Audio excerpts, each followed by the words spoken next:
Hello friends, मेरा नाम है मनीष और मैं स्वागत करता हूं आपके अपने यूट्यूब चैनल LWM क्लासेस पर। तो फ्रेंड्स, हम लोग अभी कुछ स्टार्ट करने से पहले मैं अपने बारे में आपको थोड़ा सा ब्रीफ इंट्रोडक्शन देना चाहूंगा। ठीक है, जैसे मैंने एमकॉम किया हुआ है और मेरा MBA भी है कंप्लीट फाइनेंस से। ठीक है, और मैंने 2 टाइम्स UGC नेट क्वालिफाई किया है कॉमर्स से। मैं सेलेक्टेड हूँ as an FCI assistant accountant और सेलेक्टेड हूँ एज एन LIC ADO। ठीक है फ्रेंड्स, तो चलो अब स्टार्ट करते हैं हम आज का अपना chapter accounting for share capital. ठीक है, अब अकाउंटिंग फॉर शेयर कैपिटल हम लोग स्टार्ट करने से पहले जानते हैं हम कंपनी के बारे में कि कंपनी होती क्या है। तो फ्रेंड्स, कंपनी के बारे में जानने से पहले देखो, कंपनी क्या है, एक आर्टिफिशियल पर्सन होती है जो कि क्रिएटेड बाय लॉ होती है, जिसकी एक सेपरेट लीगल एंटिटी होती है, perpetual succession and a common seal. अब तो देखो इसके बारे में हम जानते हैं थोड़ा ब्रीफ में। आर्टिफिशियल पर्सन का मीन्स क्या है, देखो कंपनी जो होती है वो एक पर्सन की तरह वर्क करती है। ठीक है, लेकिन कैसा person? Artificial person. Artificial person means के एक ऐसा पर्सन जो कि किसके द्वारा क्रिएट किया गया हो, that is created by law, जो कि लॉ के द्वारा बनाया गया हो। ठीक है, तो आर्टिफिशियल पर्सन मीन्स कंपनी भी होती है जो एक नॉर्मल पर्सन की तरह वर्क करती है। वो एक कॉन्ट्रैक्ट में एंटर कर सकती है, वो एक कॉन्ट्रैक्ट से बाहर आ सकती है, अपने बिहाफ पे कोई भी वर्क कर सकती है। लेकिन कैसी पर्सन है ये? आर्टिफिशियल पर्सन होती है, जिसको कि किसने क्रिएट किया है? लॉ ने। जैसे पहले 1956 एक्ट चलता था जिसके अकॉर्डिंग कंपनी बनती थी, अभी कंपनी एक्ट 2013 के अकॉर्डिंग होती है। ठीक है, having a separate legal entity. अब देखो सेपरेट लीगल एंटिटी का कॉन्सेप्ट क्या होता है। जैसे मान लो कि ये है आपकी एक ये है आपकी सॉरी ये है आपकी एक कंपनी। ठीक है, ये आपकी एक कंपनी है और मान लो ये है इसके शेयर होल्डर्स। ठीक है, तो कंपनी अपने किसी भी वर्क के लिए कंपनी के किसी भी वर्क के लिए शेयर होल्डर्स लायबल नहीं होते हैं और शेयर होल्डर्स के किसी भी वर्क के लिए कंपनी लायबल नहीं होती है। दोनों का सेपरेट लीगल एंटिटी होती है, यानी कि इसकी वर्किंग अलग और इसकी वर्किंग अलग। जैसे ये जो पैसा इसमें इन्वेस्टमेंट करते हैं इसको हम डालते हैं कैपिटल नाम से, और यहां से इनको जो रिटर्न मिलता है that is known as the dividend. ठीक है, और इनका एक परपेचुअल सक्सेशन होता है। परपेचुअल सक्सेशन क्या होता है? अब ये परपेचुअल सक्सेशन होता है कि कंपनी में जो मेंबर्स होते हैं, मेंबर्स मींस कंपनी के शेयर होल्डर्स, कंपनी के शेयर होल्डर्स। ठीक है, अब ये शेयर होल्डर्स जो है वो कंपनी के आ सकते हैं, कंपनी में जा सकते हैं, लेकिन कंपनी कंटिन्यू चलती रहेगी। किसी भी मेंबर्स के आने या किसी भी मेंबर्स के जाने से कंपनी के चलने पे कोई भी इफेक्ट नहीं आएगा। ठीक है, और इनकी एक क्या होती है? कॉमन सील होती है। अब जैसे कंपनी मान लो किसी भी कोई कॉन्ट्रैक्ट है, अब किसी भी कॉन्ट्रैक्ट में कंपनी एंटर करना चाहती है तो क्या वो कंपनी साइन कर सकती है? जैसे मान लो हम साइन कर सकते हैं अपने। ठीक है, तो क्या कंपनी साइन कर सकती है? नहीं कर सकती कंपनी साइन। तो उस केस में क्या होता है, कंपनी के खुद की कॉमन सील होती है जो कि कॉन्ट्रैक्ट में एंटर करने के लिए यूज की जाती है। आई होप आपको ये कंपनी के बारे में समझ में आया होगा। ठीक है, अब हम बात करते हैं कंपनी के फीचर्स क्या होते हैं। क्योंकि देखो, अगर आप डेफिनेशन किसी भी चीज के अच्छे से समझते हो तो आप उसके फीचर्स को भी अच्छे से समझ सकते हो। ठीक है, तो कंपनी के फीचर्स हम देखते हैं। कंपनी का इनकॉर्पोरेशन। ठीक है, अब देखो जो कंपनी का इनकॉर्पोरेशन होता है ये एक एक्ट के थ्रू होता है। जैसे कि पहले 1956 एक्ट होता था, अभी कंपनी का 2013 एक्ट है, और उसके अकॉर्डिंग ये कंपनी, आपकी कोई भी कंपनी स्टेब्लिश होती है। ठीक है, कंपनी की सेपरेट लीगल एंटिटी होती है, जो कि अभी हमने पढ़ा था कि कंपनी के किसी भी एक्ट के लिए, कंपनी है मान लो ये, और ये है इसके शेयर होल्डर्स। ठीक है, ओके। अब शेयर होल्डर्स कुछ भी पैसा विड्रॉ करते हैं कंपनी में से या कुछ भी पैसा इसमें इन्वेस्टमेंट करते हैं तो दोनों की सेपरेट अकाउंटिंग की जाती है। ठीक है, दोनों में लीगल एंटिटी, देखो अकाउंटिंग पॉइंट ऑफ व्यू से भी सेपरेट एंटिटी है और लीगल पॉइंट ऑफ व्यू से भी सेपरेट एंटिटी है।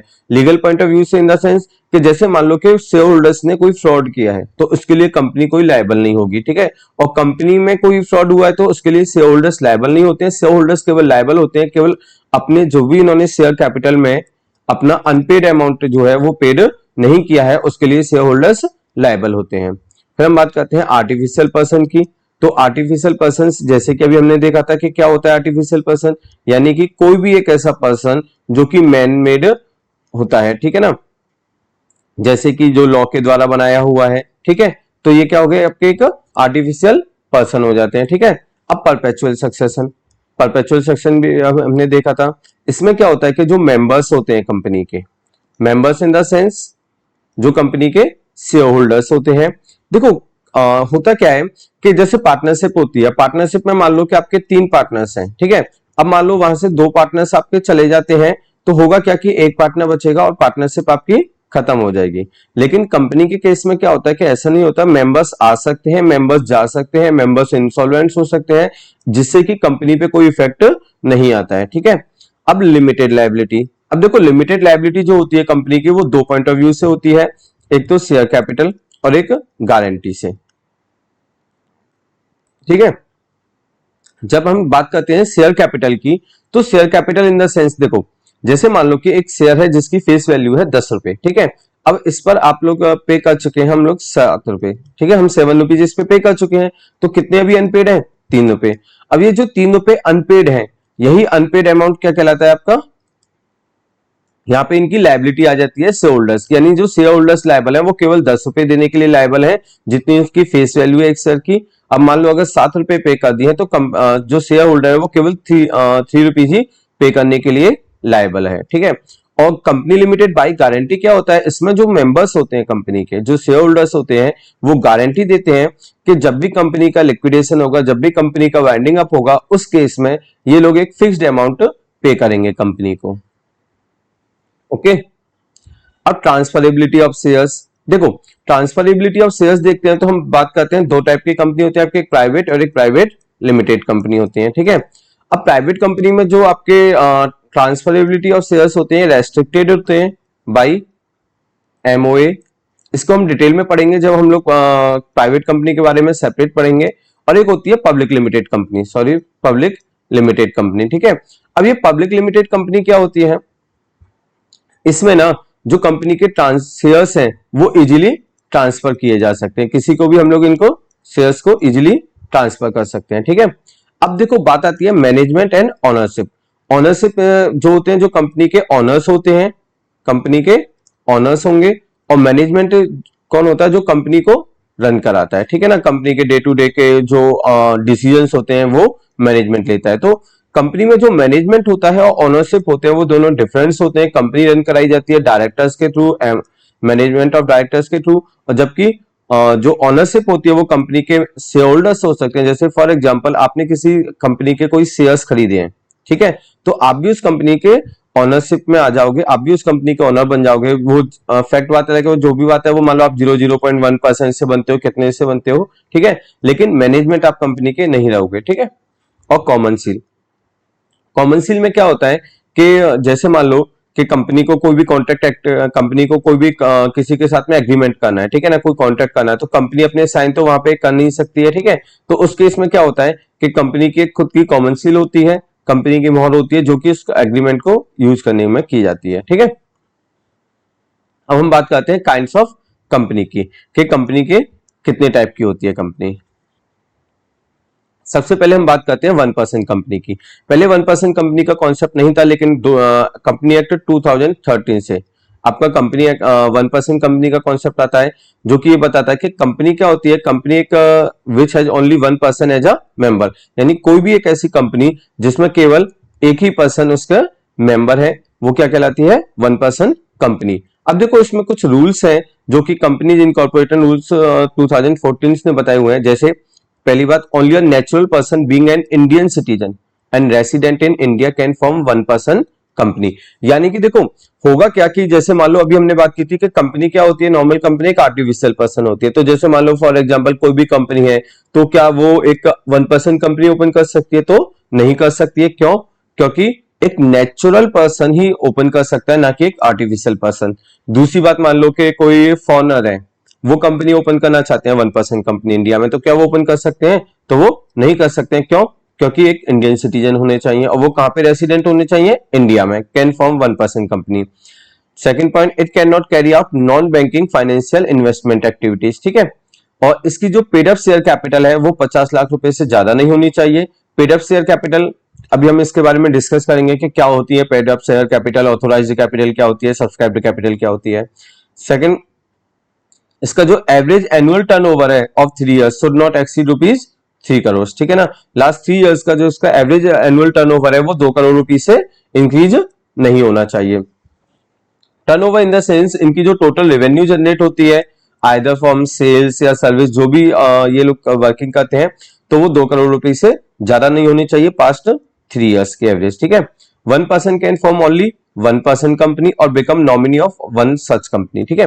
देखो जैसे मान लो कि फॉर एग्जांपल ये है एक पर्सन है, ठीक है ना, ये कंपनी ओपन करना चाहते हैं ओपीसी यानी 1 पर्सन कंपनी, तो ये केवल एक ही ओपीसी बना सकते हैं, ना कि ये 2 अलग अलग ओपीसी फॉर्म कर सकते हैं, ठीक है ना। ये ऐसे नहीं बना सकते हैं, केवल एक ही ओपीसी बना सकते हैं।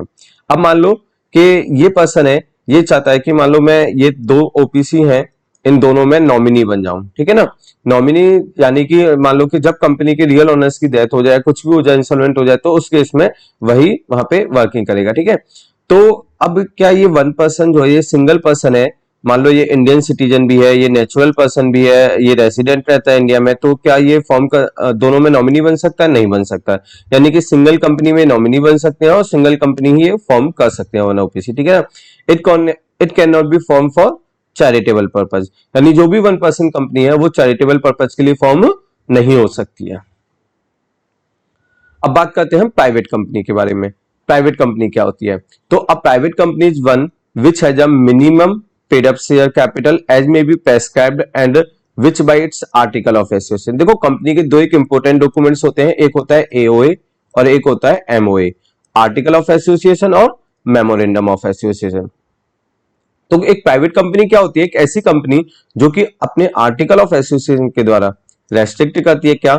Right to transfer its share, यानी कि अपने शेयर्स को ट्रांसफर नहीं कर सकते। तो क्या किसी एक पर्सन ने मान लो कि जैसे कंपनी में मान लो कि उसने शेयर्स खरीद लिया, मान लो कंपनी में, प्राइवेट कंपनी में वो इन्वेस्टमेंट करता है, उसके शेयर्स परचेस करता है, तो क्या लाइफ टाइम वो उसके शेयर्स उसे होल्ड करने रखेंगे? मान लो वो ट्रांसफर करना चाहता है, वो अपने शेयर्स किसी और को बेचना चाहता है, तो क्या वो नहीं बेच सकता? तो देखो इसमें ना रेस्ट्रिक्शन है, प्रोहिबिशन नहीं है, रेस्ट्रिक्शन और ये एक वर्ड है प्रोहिबिट्स, दोनों में डिफरेंस होता है।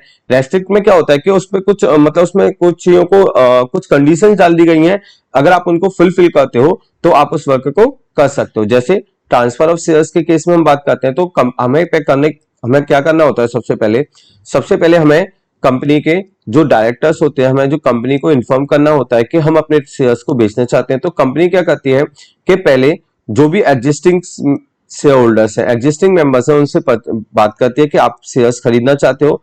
अगर उस केस में मान लो ये सब मना कर देते हैं कि हम नहीं खरीदना चाहते, तो कंपनी एक सूटेबल बायर फाइंड आउट करती है कि सूटेबल बायर फाइंड आउट, उसको आप बेच दो। अगर कंपनी वो भी नहीं कर पाती एक प्रेस्क्राइब टाइम में, तो फिर आप फ्री होते हो कि आप उस शेयर्स को किसी को भी सेल कर सकते हो, ठीक है। अब बात करते हैं, private company must have at least 2 persons except in case of 1 person company and limits the number of its members to 200 excluding its present and past employees। तो देखो एक प्राइवेट कंपनी में जो मिनिमम नंबर ऑफ मेंबर्स होते हैं वो कितने होने चाहिए? 2, और मैक्सिमम कितने हो सकते हैं यहाँ पर? वो हो सकते हैं 200, लेकिन इस 200 के लिमिट में आप अपने प्रेजेंट और पास्ट एम्प्लॉइज को इंक्लूड नहीं करोगे। एम्प्लॉइज को कैसे? जैसे मान लो हम एम्प्लॉइज को ना ई-शॉप्स वगैरह के थ्रू इनको कुछ शेयर्स दे देते हैं, ठीक है ना, ताकि हमारे एम्प्लॉइज हमारे पास में बने रहे और हमारे लिए अच्छे से वर्किंग करें, ठीक है। तो उस केस में क्या होता है कि ये भी शेयर होल्डर्स हुए, लेकिन जब मैक्सिमम लिमिट काउंटिंग की बात आती है तो इसमें इन एम्प्लॉइज को इंक्लूड नहीं किया जाता है, चाहे वो प्रेजेंट एम्प्लॉय हो चाहे पास्ट एम्प्लॉय हो। व्हेन शेयर्स आर, अब मान लो देखो जैसे होता क्या है कि मान लो देखो ये एक पर्सन है, ये एक पर्सन है, दोनों ने मिलकर के मान लो 200 शेयर्स परचेस किए हैं। तो अब इन दोनों ने जॉइंटली ये शेयर्स परचेस किए हैं, इसलिए दोनों यहां पर जब मैक्सिमम लिमिट की बात आएगी तो ये as a single person count किए जाएंगे, ना कि ये डबल पर्सन। तो when shares are held by 2 और more persons jointly they shall be treated as a single member. Prohibits करती है any invitation to public to subscribe for any securities of the company, यानी कि आप किसी भी person को, जनरल पब्लिक को आप इनवाइट नहीं कर सकते हो। किस चीज के लिए इनवाइट नहीं कर सकते हो आप जनरल पब्लिक को? सब्सक्राइब करने के लिए। क्या सब्सक्राइब करने के लिए? अपनी सिक्योरिटी यानी कि शेयर्स कैपिटल या आप डिवेंचर्स वगैरह कुछ भी आप जनरल पब्लिक को इनवाइट नहीं कर सकते हो कि आप हमारी कंपनी की शेयर कैपिटल सब्सक्राइब करो। हाँ, जो नेम है एक प्राइवेट कंपनी का, it should be and with the private limited, ठीक है ना, it should be and with the private limited. अब बात करते हैं हम अब पब्लिक कंपनी के बारे में। एक पब्लिक कंपनी क्या होती है? देखो, एक पब्लिक कंपनी क्या होती है, हम कह सकते हैं कोई भी ऐसी कंपनी जो प्राइवेट कंपनी नहीं है वो एक पब्लिक कंपनी होगी। और यहाँ पर जब हम बात करते हैं मिनिमम नंबर्स ऑफ मेंबर्स की, तो मिनिमम नंबर्स ऑफ मेंबर्स तो यहाँ पे 7 होते हैं, लेकिन आपके जो मैक्सिमम नंबर ऑफ मेंबर होते हैं वो होते हैं आपके अनलिमिटेड। ठीक है, और restriction on the maximum number of members. ठीक है, तो यहाँ पे कोई भी रेस्ट्रिक्शंस नहीं होती है मैक्सिमम नंबर्स ऑफ मेंबर्स पर, वो आपके अनलिमिटेड होते हैं। एक पब्लिक कंपनी एक प्राइवेट कंपनी है being a subsidiary of a company which is not a private company. यानी कि मान लो जैसे एक पब्लिक कंपनी है, ये एक प्राइवेट कंपनी है, ये इसकी सब्सिडियरी कंपनी है, तो इस केस में क्या होगा कि ये कंपनी भी एक पब्लिक कंपनी ट्रीट की जाएगी। ठीक है, और जब हम बात करते हैं name of public company ends with the word limited, यानी कि जैसे प्राइवेट कंपनी के केस में प्राइवेट लिमिटेड से एंड होना चाहिए वर्ड। ठीक है, जबकि पब्लिक कंपनी के केस में लिमिटेड नाम से वो वर्ड एंड होना चाहिए। आई होप फ्रेंड्स आपको ये कॉन्सेप्ट अच्छे से समझ में आए होंगे। Thank you, bye bye.